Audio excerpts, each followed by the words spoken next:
之峰食品廠咧就自己喺澳門2015年就成立咗個食品廠啦。咁因為我哋知道係自己掌握嗰個生產源頭先至可以比較好保證到嗰個生產嗰個品質嘅。咁南非乾鮑魚呢個系列咧，我哋就考咗 ISO 22001黑石，亦都考咗 M 麥同埋 Q 麥嘅。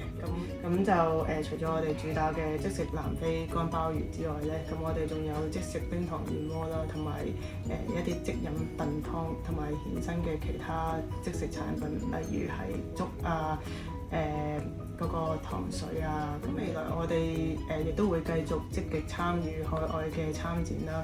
咁希望可以將澳門製造呢個名銜帶出去，同埋增加我哋品牌嘅知名度。咁我哋亦都會繼續積極去申請內地入口，咁希望都可以打入到呢個內地嘅市場。